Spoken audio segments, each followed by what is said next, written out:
Good day, everyone. So today we'll be presenting on our educational sociology mini research entitled The Perception of Primary School Students in Malaysia Towards Gender Inequality. Next. Now, our group members are ARISSYA binti ARJUNA, Gurdeep, Kaur, HARSHVENA, RANJAN, me, myself, SHASWINI THEVI, and also WIESAM MURSHEEDA binti AHMAD ZUHADI. Next. Okay, for the first chapter, me and HARSHVENA, we will be presenting on the background of study, problem statement, research objectives and questions, as well as the significance of study. Following that. Okay, now, firstly, before moving into what this research is all about, I would like to introduce the theory which inspired this research in the first place.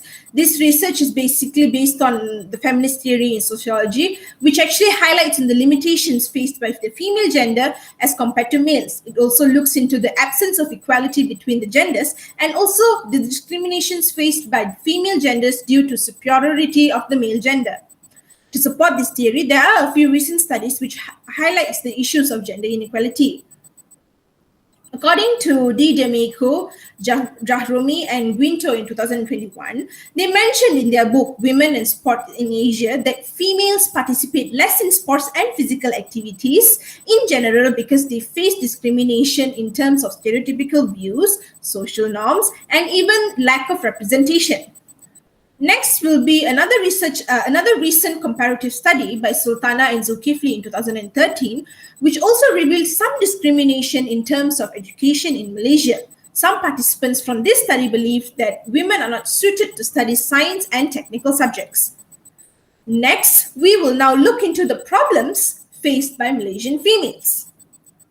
Though we are a country driven towards modernization, Malaysia still upholds its strong bonds with religion and culture when it comes to politics, education, and even socialization.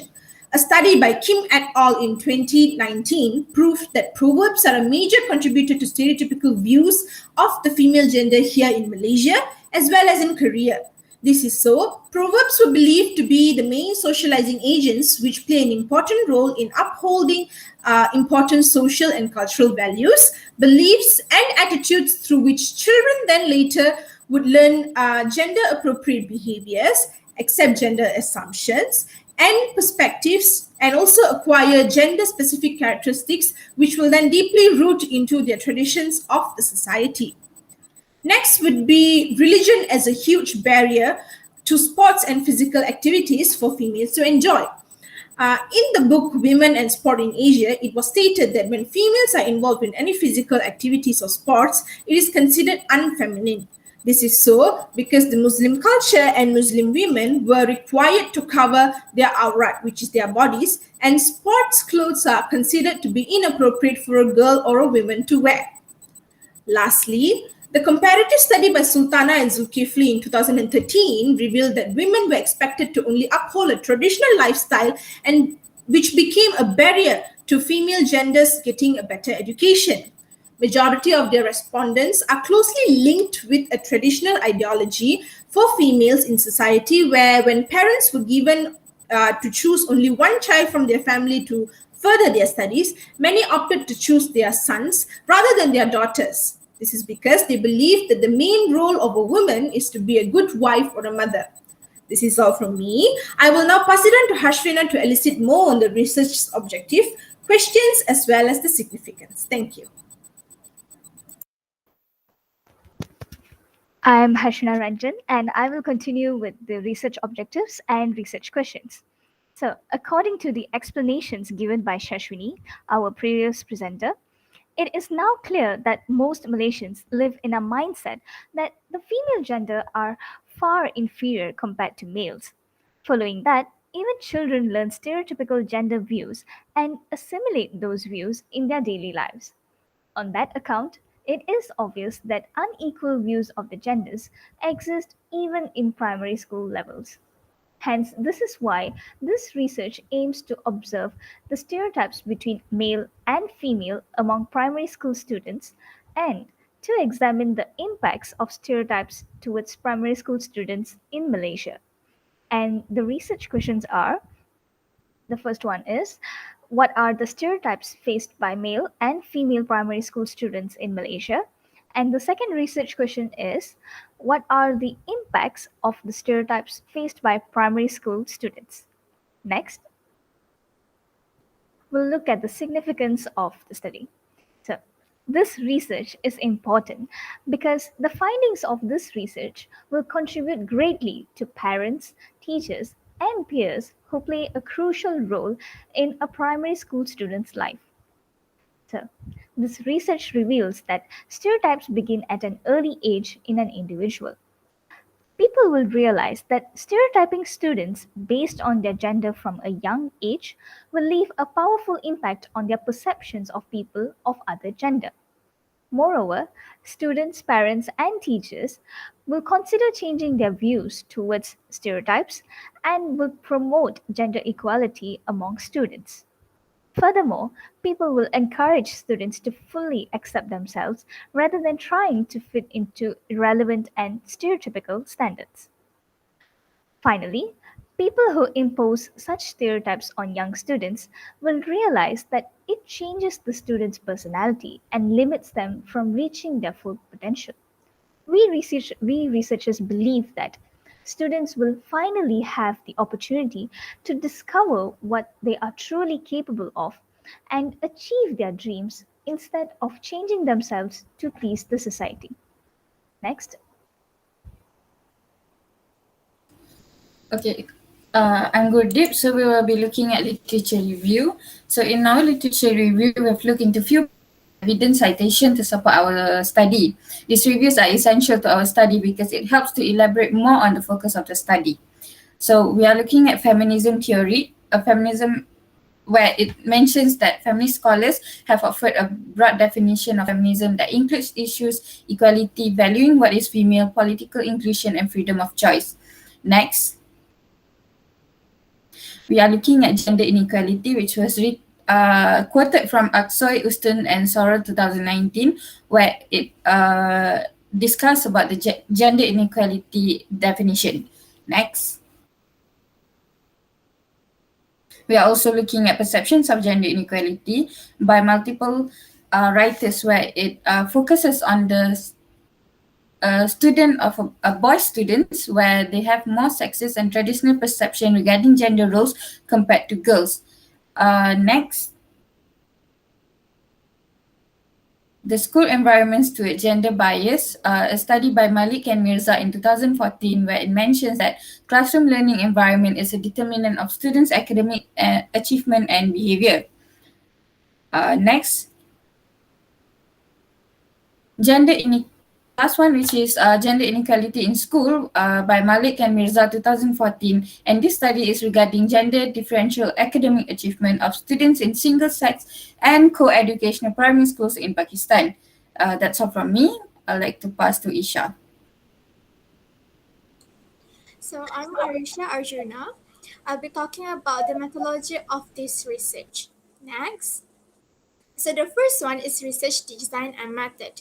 So for this research, we will use qualitative method, or when we narrow it down, it called as phenomenology approach, cited from Edmund Husserl, 1938. So what is phenomenological research? So it's basically to describe rather than explain, and it begins from a stance free of theories or preconception, Husserl, 1970.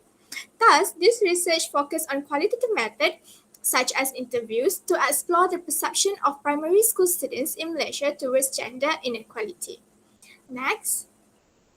The next one is instruments and participants.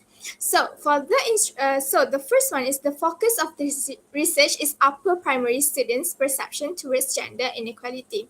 So obviously, we will use upper primary students from the age 10 to 12 years old that represent Klang Valley area.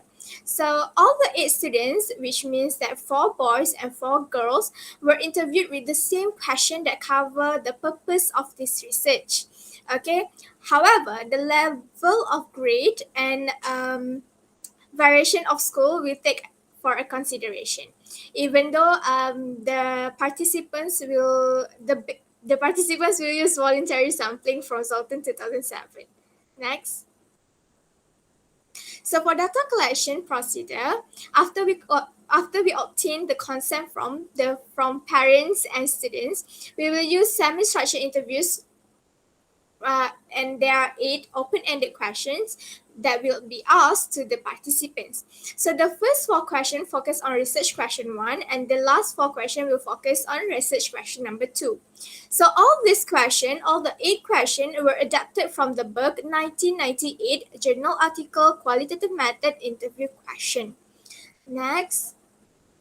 So the last one is data analysis. So since we only use one type of instrument, so for data analysis, we only use thematic analysis framework or only one type of analysis.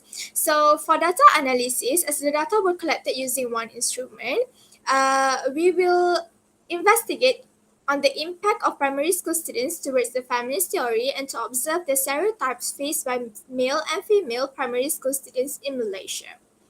So I will pass to WIESAM MURSHEEDA for the next one.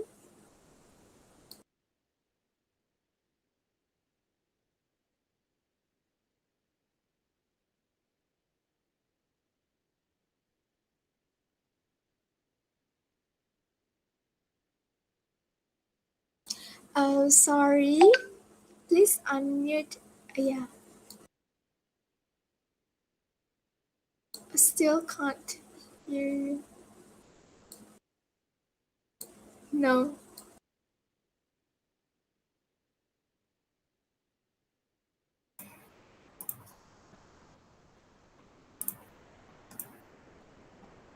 Okay, so I'm Mr. Murshida. I will be explaining about the analysis and findings.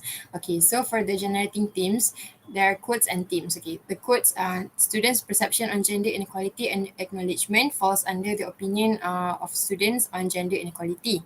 And then the disagreement or asymptotic quotes fall under the disagreement themes. And then the quotes disadvantages of gender inequality and agreement falls under the impact of gender inequality to students. Okay, so for the findings, from this data, we can analyze that students have negative perceptions towards gender inequality issue. This can be proved when the students mention, for example, from student 1, quote, unfair, girls must dress up so elegantly and boys must boys don't even need to dress up fancy. They can just come with the shorts and t-shirt to a wedding. So as you can see, these students, student 1, student 2, student 3, and student 8, they stated that they have negative perceptions towards gender inequality issue.